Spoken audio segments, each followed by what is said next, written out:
Okay, hey, hi everybody.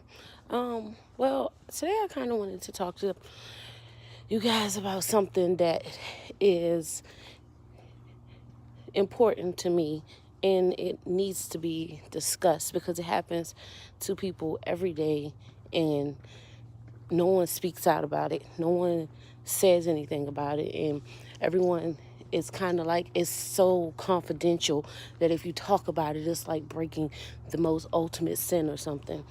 And I wanted to talk a little bit about my abuse. And the reason why I'm out here and I'm walking is because it's kind of hard to talk about something serious when I have family, kids, husband, everyone that is constantly demanding me for something, for one thing or another, and I'll keep getting interrupted. So let me start by, I will never name my abuser. My abuser knows who he is. He knows what he's done. And those who are close to me know who it is, and they know who've done this to me. And I feel like it's something that I'm not going to go forth and tell the whole public, but I do want to tell the public, what happened. When I was 5 years old, I was molested by a family member, a very close family member. And I remember my first incident when I was molested, the first time someone ever, this situation ever was approached to me.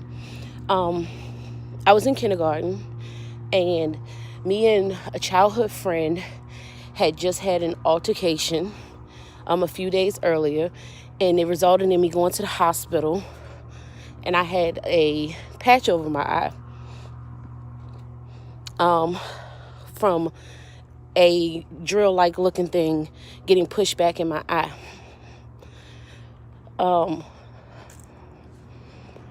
So I remember having this patch over my eye, and I was in a bunk bed, and me, my sister, my cousin were in the room, and we were all asleep. And my molester came in the middle of the night from a party or a club, I'm not sure. And he started to touch me inappropriately. And sorry about the dog. And he was like, "Don't tell anybody." And I'm 5 years old, and I'm like, I didn't really know how to respond to it. And that was like my first incident ever. And then after that, it started to happen all the time. And it became more and more common. It always happened, and it was other people in the room, and they never seemed to ever wake up, and they never seemed to ever notice anything was going on. And sometimes I feel like maybe they did know, maybe they did see it, but they were afraid to speak out about it. Maybe they were afraid to say something. Maybe they were afraid that it would happen to them. I don't know. I just hope that's not the case, because these are people I really love and I really respect, but, I don't really know. And it's been times when I knew he was come, and I would try to go and sleep underneath of the bed, I was already on the bottom bunk bed. I would try to sleep underneath of the bottom bunk bed, which was really, really, really narrow. And I remember sneaking in my grandma's room one day and stealing her pocket knife. It's like a camper's knife. It had like forks, spoons, knives, different things on it. And I stole it, and I was like maybe like 8 or 9 then. And I remember like actually imagining myself really wanting to harm him or cause harm to him if he tried to touch me. But I would just always be too afraid. I was too afraid to do anything, So I just let it happen. I let things happen to me that I wasn't even sure if it was right or if it was wrong, and I felt guilty about it. So I didn't say anything, because the more it happened, the more guilty I felt, the more trapped I felt. I felt like I was entrapping myself into this, And it was my fault. And I blame myself because I was like, maybe I'm doing something for him to come to me and for him not to go to my sister or my cousin. It had to be me. And I always questioned, it had to be me. So when people are like, why didn't you say anything? Why didn't you tell? Because who would believe me? Who would have believed me? Even when I did tell, no one believed me. So you ask, why didn't I tell? Why didn't I say anything? Why did I just let it happen for years? I was 5 when it started. He was 16 years old. That's why I didn't say anything. When you think that you're going to get in trouble because you're doing something you know you're not supposed to be doing and you don't understand that you're being a victim, that's why you don't say something. You know? So my grandma got sick and she found out she had lung cancer, and she was on an oxygen tank, and she had like I guess it was a black Firebird, and I was in gymnastics and I love gymnastics, and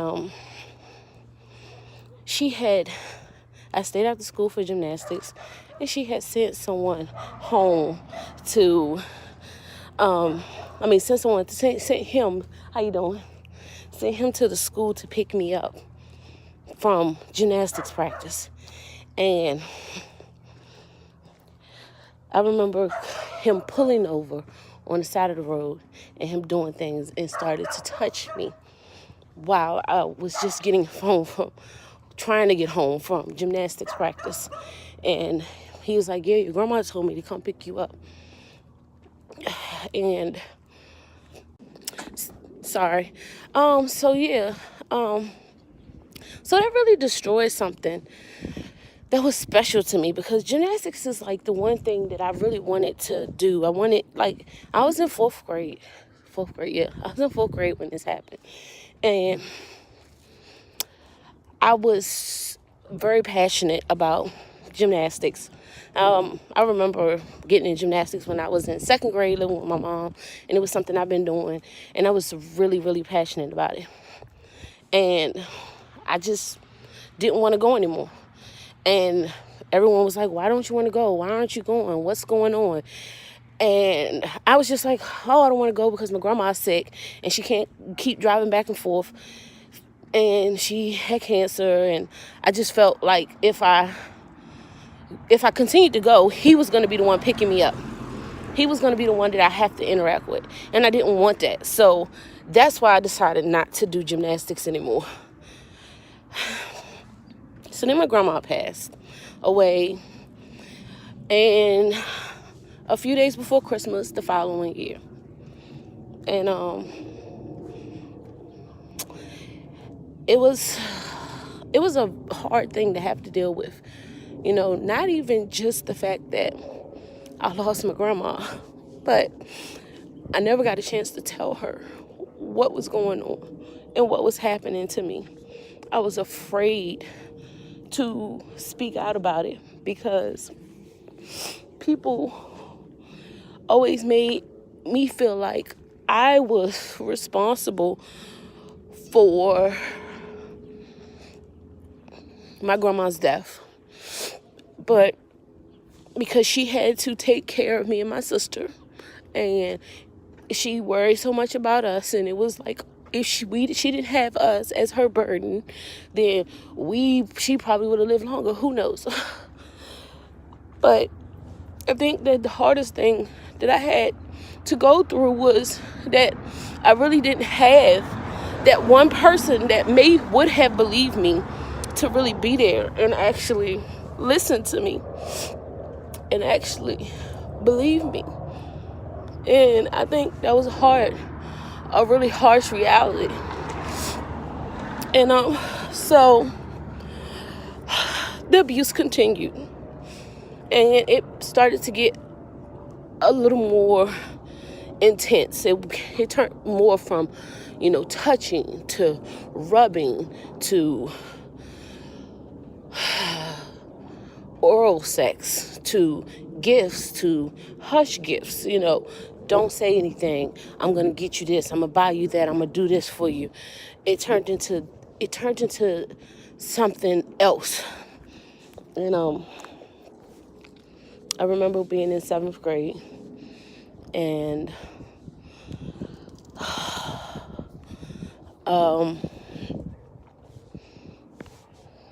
he came in my room,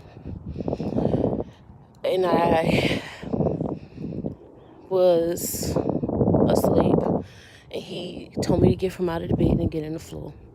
And that was the first time he ever attempted to penetrate me. And it was the most excruciating thing that I can ever say I went through in my life. And I woke up the next day, and I was bleeding. And I've never had anyone to talk to me about menstrual cycles or periods or any of those things. So I had no guidance. I just woke up and I was like, I told my cousin, I said, oh, I'm bleeding. And she said, here, take a pad. So I took the pad and I put it on, and I grabbed a few more, and I went to school. So I remember being in science class, and I asked the teacher if I could leave out so that I could go to the bathroom. And I didn't know how to express what was going on with me. And I remember sitting in the bathroom and just crying and crying and crying, because I didn't have anyone that would listen to me. I didn't have anyone that I could talk to and tell them that this was going on. And I sat in the class the whole period, and I just sat in the bathroom and I cried. And I didn't come back in class until much later. And when I finally came back into class, it was over, and he sent me to the office. And I remember talking to my school guidance counselor, and she asked me what was wrong with me. And I just told her, I said, I just miss my grandma so much. And I did. It wasn't a lie, but it was the only thing I knew to tell her, was that I miss my grandma. And so she asked me, was any of these three things going on? Was anyone hitting me? Was anyone touching me? Or did I feel like I wanted to do something to harm myself? And she said, just draw a picture. So I drew a picture of me being molested. And that was the first time it ever came out. That was the first time I ever spoke on it. And you would think that all the weight in the world would have lifted off of me because I spoke on it, because I said something. But it was quite the opposite. That's when the world felt like it was the heaviest on me. And when I broke the silence, when I finally said something, I felt like I was the